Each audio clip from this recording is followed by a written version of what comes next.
Hello,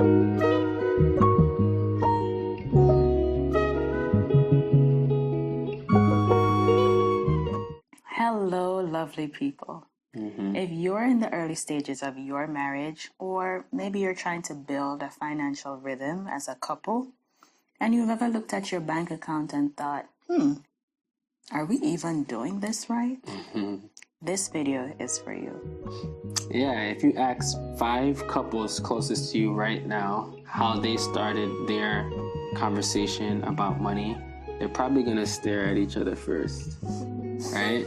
And that's because we tie our identity to our finances, when in reality, our money stories are layered.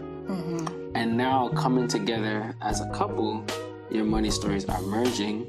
And yes, it might expose some things, reveal some things, but having that conversation also might mature you both in ways unexpected. Yeah. The reality is most couples are trying to figure out how to make marriage work financially on very thin margins, right? Which is exactly why conversations like this matter. Yeah.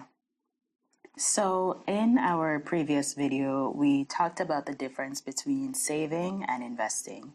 And if you're interested in hearing more about that, you could check the description box below. And from that video, we concluded that saving is really for security and investing is for building wealth. For sure, yeah. And most couples early in their marriage, they don't invest.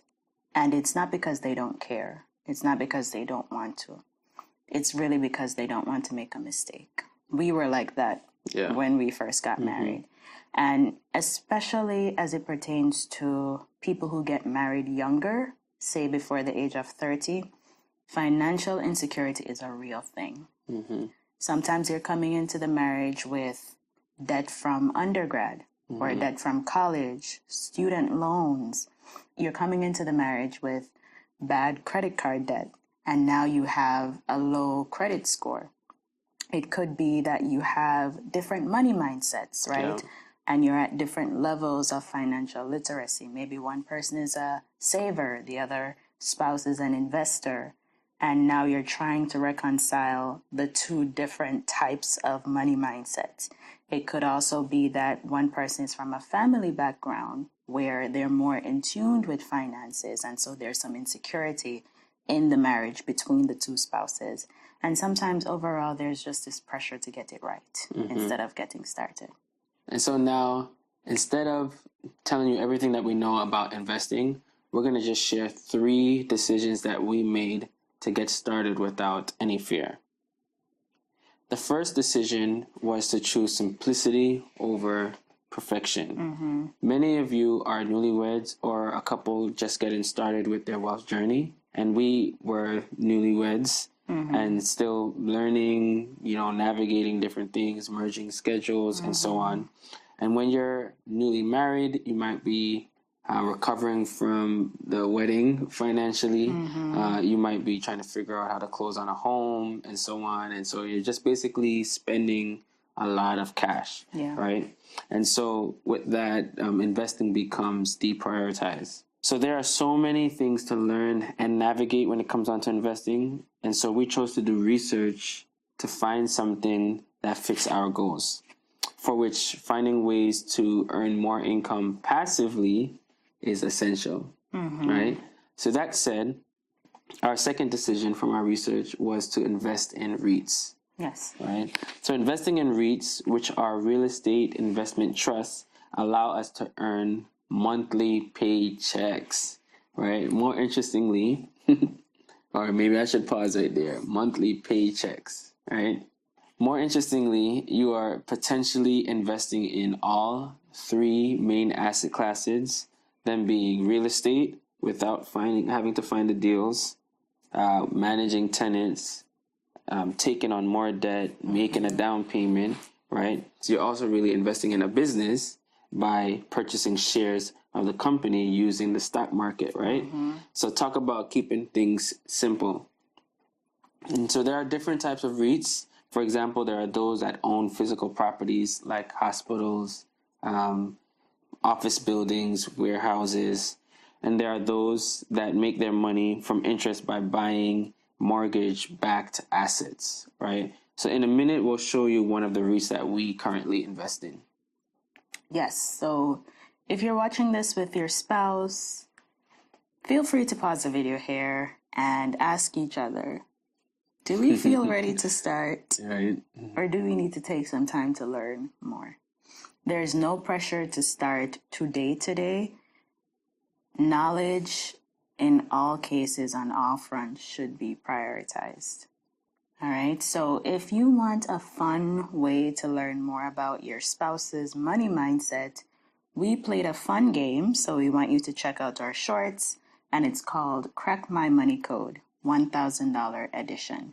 Mm-hmm. We had fun playing that, and I think I learned a lot about you in that moment. So we have been telling you all about REITs, and we have been telling you how we think about REITs. Now we're going to actually show you one of the REITs that we are currently investing in.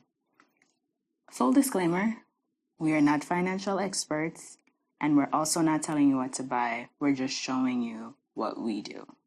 All right, so every investment has risk, and this one is no different.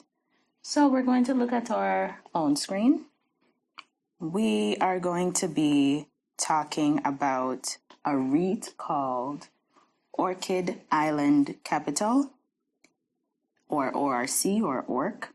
And this is a mortgage REIT, and that means it doesn't own physical properties.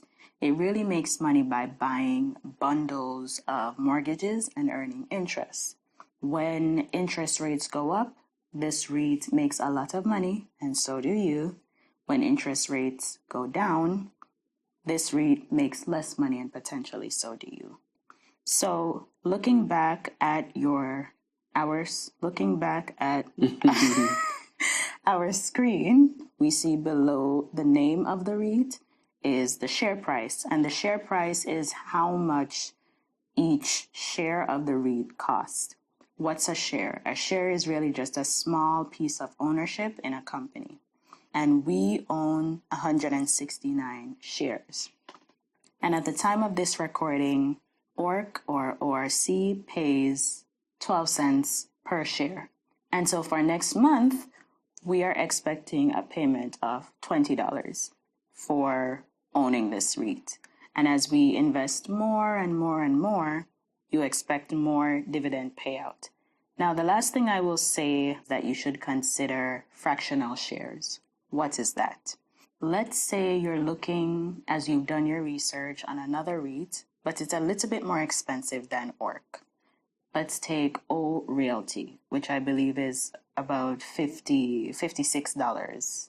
And let's say that you do not have the $56 at that time, but you're interested in the stability of this REIT and you really think it's a good REIT to place your money in. You can purchase half of that REIT, and that's what a fractional share is, the ability to purchase less than the given share price of the REIT. So what we want to emphasize one more time is the power of investing into stocks like REITs, which are dividend-based stocks. We're not necessarily looking for the price of the stock to increase or the value of the stock to increase. We're just looking to collect dividends from their profits. Yeah. Right. While there might be other stocks that you invest in where you're not necessarily getting much in dividends or dividends at all, but you know that those businesses, their stocks will grow in much value, and so that's where you get your benefit, right?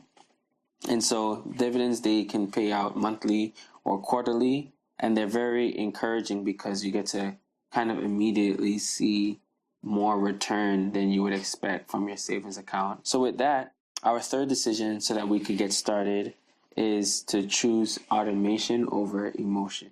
We automate so that we don't forget and so that we can protect our commitment. So your feelings or emotions change throughout the year, right? But your financial commitment doesn't have to fluctuate in the same way, right? So we agreed on a monthly amount to save and also to invest. And so that exact number is just dependent on the person, all right? So you might do $100 for saving and then maybe $150 towards investing, the main idea is that you agree, right? And so the 3 decisions that we used to get started right away were: 1, to choose simplicity over perfection, right? 2, to invest in REITs because they allow you to kind of have your hands in all the 3 different asset classes, and you're able to earn passive income, right? And then 3, choose automation over emotion, right? So ultimately, consistency matters more than the amount that you are actually investing. Yes. And habits build wealth. Habits also maintain wealth. And income alone doesn't do either, right?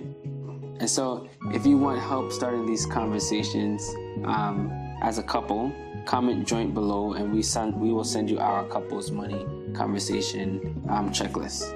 And also let us know in the comments how you started your investment or your investing journey. Did you do it over lunch? Maybe you did it before you even got married, right? Which is in some ways much better. Yeah. Right? Whatever ideas you have. Yeah. We love to hear them. Sounds good. See you next time. Take care.